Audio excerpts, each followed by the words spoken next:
वो बोलता है कि सप्ताह में किसी भी व्यक्ति से 48 घंटे से अधिक काम नहीं लिया जाएगा। तो 48 घंटे से यदि काम नहीं ली जाएगा तो यदि एक दिन का हम अपना कैलकुलेशन करें तो वो होता है 6.85 घंटे। तो ये क्या करते हैं कि उसको 8 घंटे कराते हैं, 8 घंटे 6 दिन में करा लेते हैं, 8 छक्का 48 हो गया। तो मतलब हमको जो रेस्ट मिलता है उसका काम हम ऑलरेडी कर चुके होते हैं। हाँ बताइए सर। सर मूल रूप से याचिका जो है साप्ताहिक अवकाश का है, जो माइंस एक्ट 1952 की धारा 28 साप्ताहिक अवकाश विथ पेमेंट होने के संबंध में है। साथ ही इस एक्ट की धारा 29, 30, 49 एवं 50 से संबंधित है। सर उत्तरवादी द्वारा यह स्वीकार किया गया है कि अपराधी माह में 26 दिन का वेतन प्राप्त करने वाला कर्मचारी है। परिशिष्ट मेन इसमें का परिशिष्ट 5 देखेंगे श्रीमान।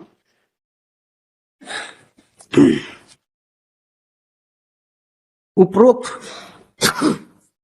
विषयांतर्गत आपका पत्र दिनांक 19/3/9 इस कार्यालय को प्राप्त हुआ, जिसके तहत जांच उपरांत पाया गया कि आप माह में 26 दिन के वेतन भुगतान प्राप्त करने वाले कर्मचारी हैं। तथा माह जनवरी 2009 में 2 दिन का एवं 8 दिन का वेतन कटौती की गई, जो सही पाया गया है।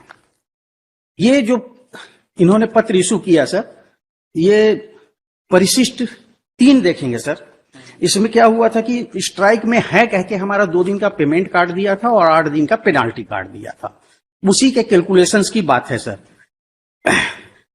यह कि माह जनवरी का मुझे वेतन पर्ची प्राप्त हुआ, जिसमें उसमें मेरे वेतन से 2 दिन की कटौती की गई है। मैं अनुपस्थित था यह कि मेरा बेसिक वेतन 12,054 है और 2 दिन का वेतन 12,054 डिवाइडेड बाई 30 तो 401 रुपए 80 पैसा होता है।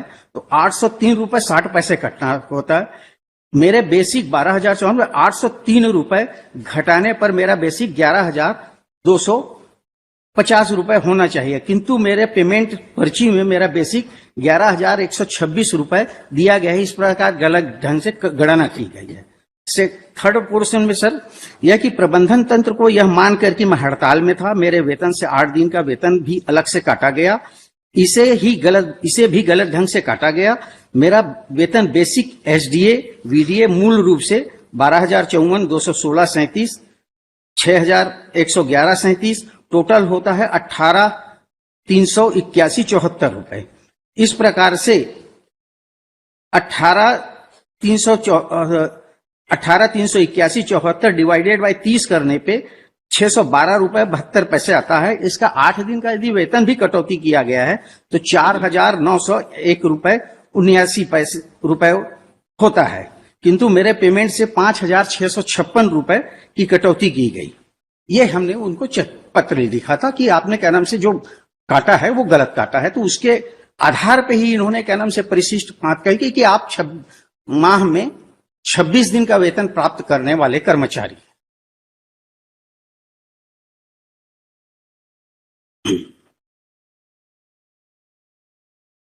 इसके कानून क्या है? जी रूल क्या है? 12.2.0 क्या है? वेजेस कैसे मिलेगा पैसा? हाँ सर, ये वो भी बता, वही बताइए आप। बाकी तो अपना है जो लर्नर सिंगल जज के ऑर्डर में क्या खामी है ये बता दीजिए कि उनका क्या चीज उन्होंने गलत डिसाइड किया, उसी पे हमको आपको बताना है। बाकी क्या मतलब 2.2 सर। हाँ 2 इसमें इसके साथ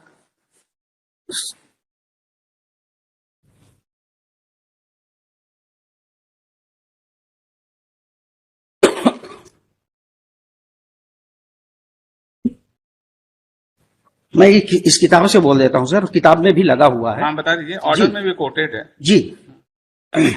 सर इन्होंने क्या नाम से मिनिमम वेज निर्धारित किया गया, एक जेबीसीसीआई कमेटी बनाया और एनसीडब्ल्यूए के अंतर्गत जेबीसीसीआई से, तो उसमें उन्होंने ये दिखाया कि बेसिक पे जो पहले क्या नाम से 312 रुपए 46 पैसे था, रिवाइज करके 321 रुपए 54 पैसे हुआ।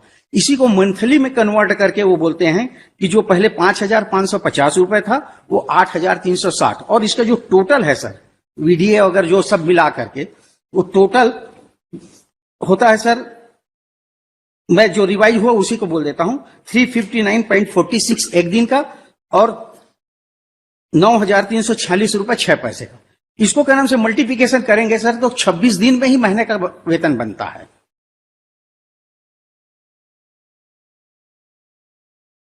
पैरा 8 का जब आप बता दीजिए जरा, इसके बारे में क्या कहना है? लर्निंग सिंगल जज ने पैरा 8 में जो लिखा है, जी। फाइंडिंग दी है, उसके बारे में क्या कहना है आपको?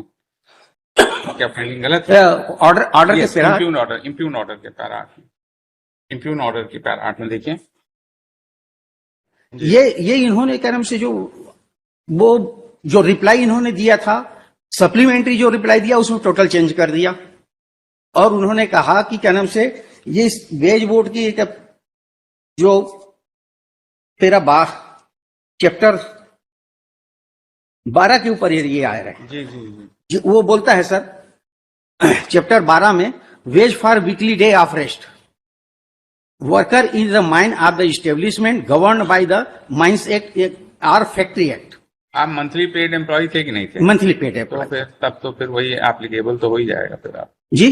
तब तो ये जो अग्रीमेंट है नेशनल कोल वेज अग्रीमेंट, हाँ, उसके तहत ही तो आपका सर पेमेंट होगा और आप उसके अबव एंटाइटल्ड नहीं है। सर मैं बता रहा हूं सर, यदि कानून कोई है और कानून ने जो प्रिस्क्राइब्ड है उस कानून के अगेंस्ट में कोई एग्रीमेंट नहीं हो सकता। ठीक है ना? ठीक है। अब माइंस एक्ट क्या बोलता है सर?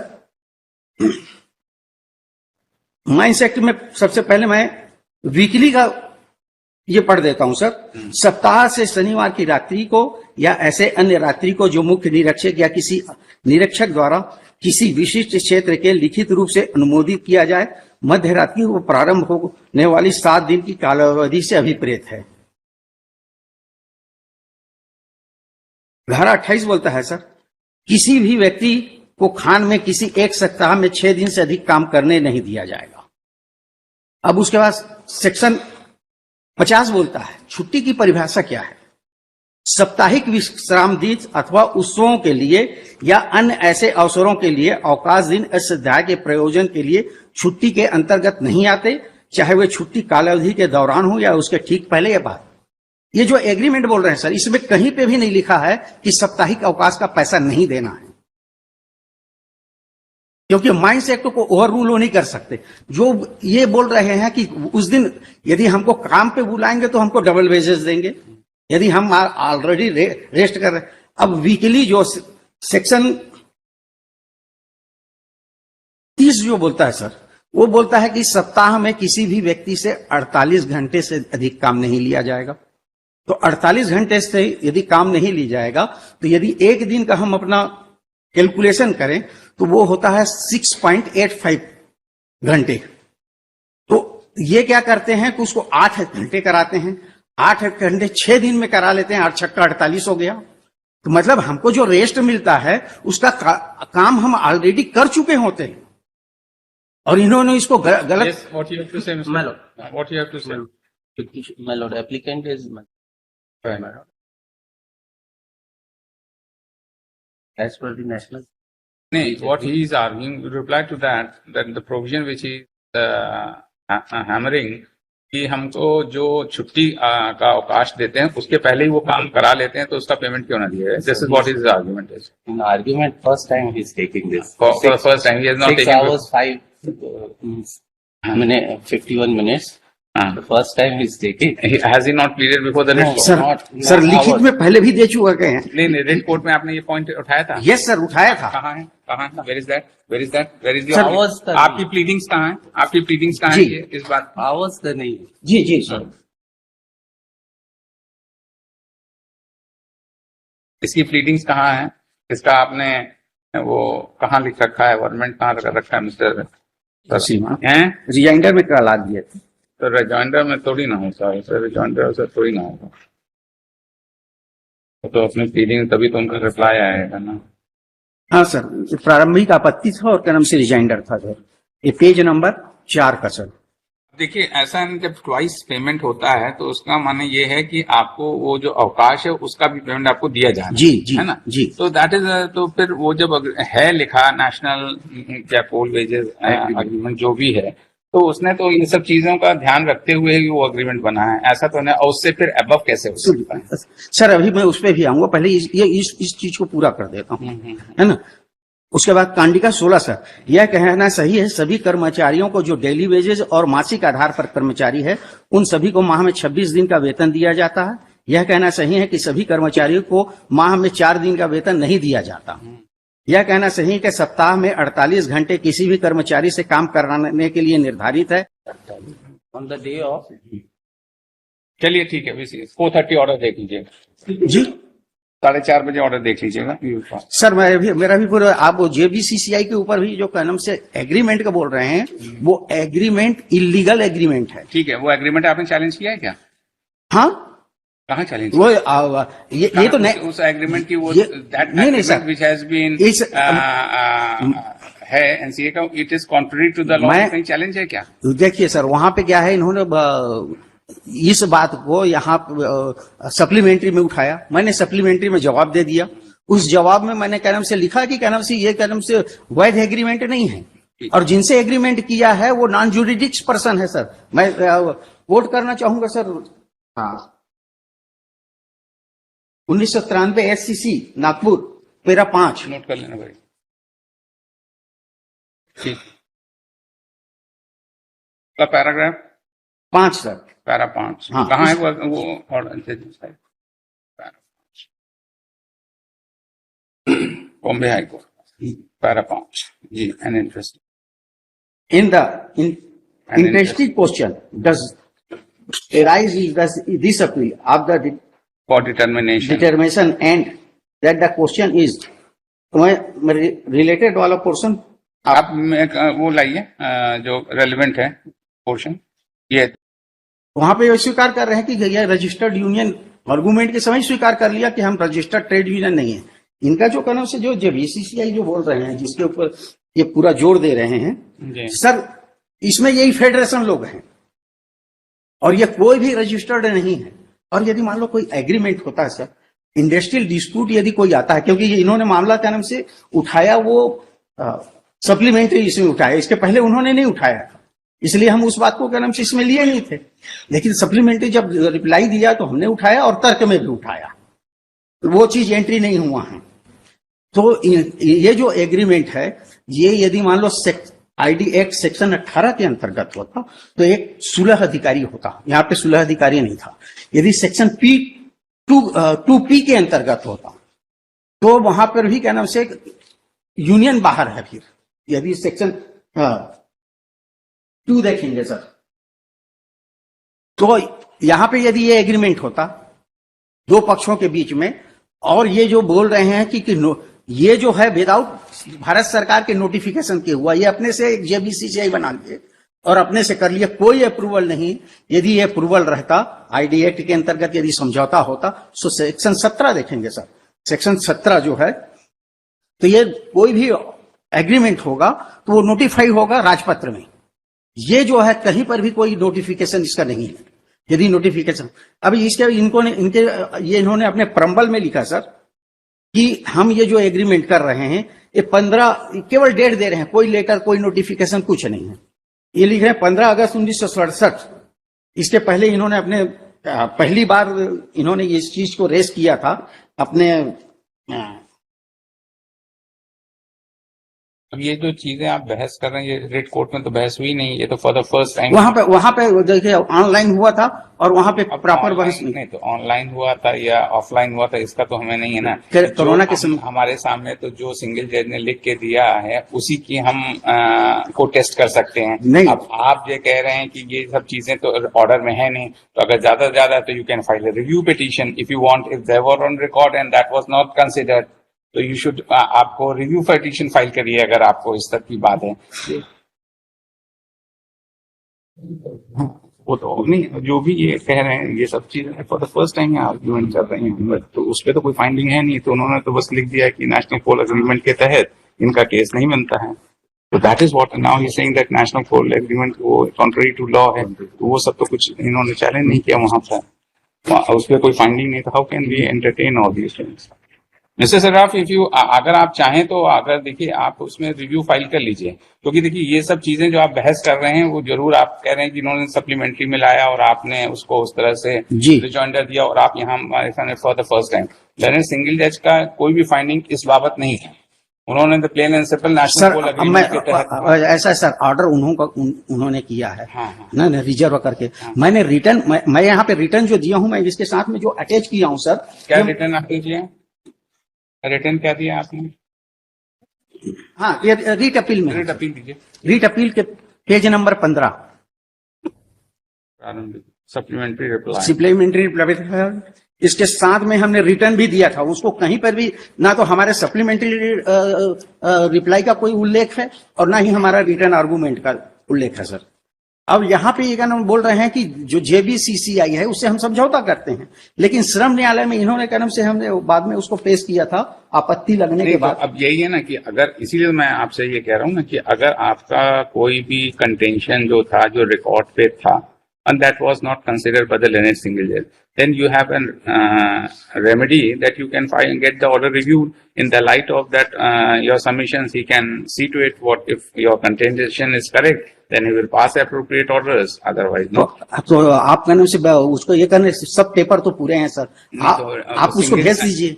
नहीं तो हम आप रिव्यू करने के लिए ऑर्डर कर दीजिए। नहीं, अगर आपका कंटेंशन होगा तभी तो हम थोड़ी ना ऑब्जर्व करेंगे कि आप रिव्यू करिए, क्योंकि हमारा लोग का हमारा निवेदन लिख दीजिए सर, हाँ। और रिव्यू कर दीजिए। नहीं तो हम ये लिख देते हैं कि you want to file a review, that is all. Sir वैसे में पूरी प्रक्रिया और पूरा सब फाइल करना पड़ेगा। नहीं, आप सिर्फ रिव्यू फाइल करिए, आप जो भी रिकॉर्ड तो पूरा है ही है। मेरा निवेदन है सर, आप रिमांड कर दीजिए कि एक बार इसको रिव्यू कर लिया जाए। नहीं, हम इस तरह से नहीं करेंगे। It is for you, if you want. मेरा इंटरेस्ट है, मैं तो बोल रहा हूँ सर, यदि का नाम से अधिक। और देखिए सर, ये चीज आपका कंटेंशन जो है ये वहाँ कंसिडर नहीं हुआ, ये आप सिंगल जज के ऑर्डर की पूरी तरीके से समीक्षा करने के अधिकारी हैं सर। नहीं, अधिकारी हैं, लेकिन वो बात जो आप कह रहे हैं वो कंसिडर नहीं किया, इसके लिए तो आपके पास एक रेमेडी है। तो सर ये तो सब डॉक्यूमेंट्स इसमें लगे हुए हैं। रिटर्न आर्गूमेंट तक का हमारा कहीं पे उल्लेख नहीं है। रिटर्न आर्गूमेंट में हमने कहा से इसी के आगे में जाएंगे सर, तो रिटर्न आर्गूमेंट भी है हमारा।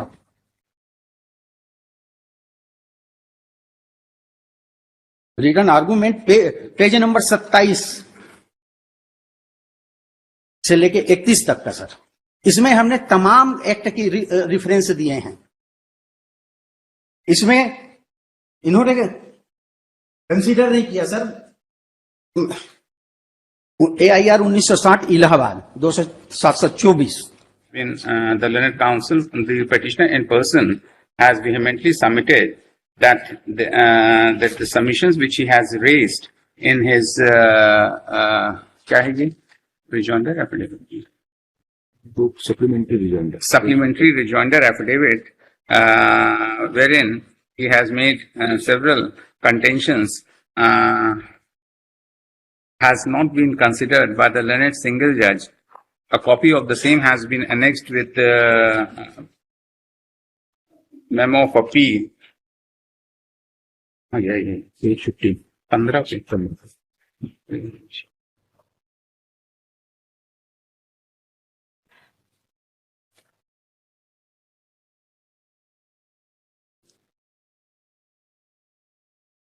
तो यही है ना, dated 23/7/2021 है ना, and he is has raised the same and he has drawn the attention of the court towards the same, and in view of the same, the petitioner, if so desires, may file a appropriate petition for reviewing the order passed by the learned single judge. The petition is accordingly disposed of. तो हमको इसमें पूरा document फिर से लगाना नहीं, पड़ेगा। आप अब ये तो हर चीज हम थोड़ी ना बताएंगे आपको। You have to seek a remedy. You go. You have observed that you file. आप ऑब्जर्व करके हमने इतना ही लिखा दिया है, इस पे आप जाकर करा लीजिए। उसमें नहीं होगा क्योंकि रिव्यू का पिटीशन है और उसी पे आप एक फाइंडिंग ले लीजिए। If the judge wants, he will reconsider his order. That is all. हमको रिव्यू फाइल करना पड़ेगा। Yes, हमने कहा if you desire, that is what आपके ऊपर छोड़ा है, that is what. चलिए हमारे ऊपर नहीं डिस्पोज ऑफ हमारे ऊपर मत छोड़िए सर, हमको नहीं तो हम नहीं कर कई सकते बार ना। केस होता है, रिमांड होता है सर। नहीं डिमांड हम नहीं कर सकते। अगर आप करेंगे तो then we will pass orders on merit, that is all. We give you an opportunity that what are you raising a point, it was on the record, the learned single judge did not consider the same, and there is no finding on record. So therefore it is better for you, you go and before the single judge file a review petition or so if you so desire, and get the order reviewed. Let us see what orders he pass. ठीक है ना, that is all. चलिए next case. Item 2, Sri Pankaj